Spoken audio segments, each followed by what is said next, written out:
When you consider any actor who has had even a brief stint as one of Hollywood's top stars, almost all of them have played the same part again. Despite being one of the biggest in the 1980s and 1990s, Kevin Costner was one of the rare people who didn't feel the need to satisfy his need for sequels. Of course, depending on who is asked, that might be about to change. The four films that make up Costner's grandiose multi-film epic Horizon, An American Saga, would make Hayes Ellison the first and only character the actor and director has portrayed more than once.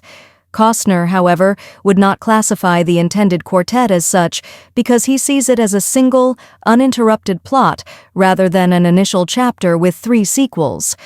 In addition to the fact that the third and fourth installments are far from complete, Part 2 has been stuck in cinematic purgatory since it debuted in Venice in September 2024 without a release date.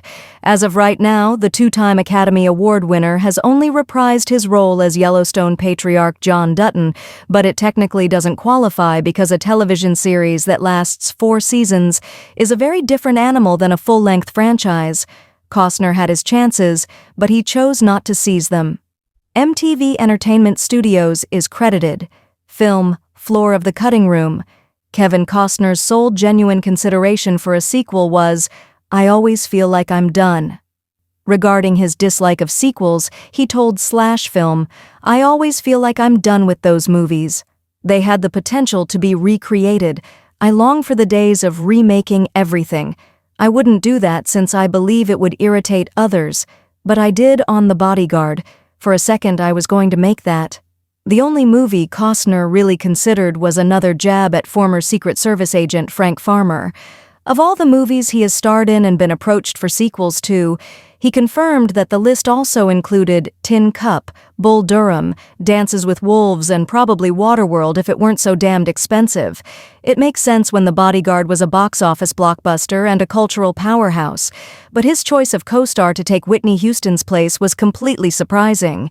He revealed, "Princess Diana was being seriously considered for that part. I simply never stopped wondering what I could accomplish next.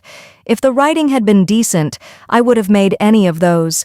I am not above the concept, then. It's unfortunate that spectators were not able to witness The Bodyguard 2, which starred Costner and Princess Diana, just because of how strange it would have been. In a very Hollywood fashion, it seems absolutely insane, yet the actor and director are adamant about avoiding sequels like the plague."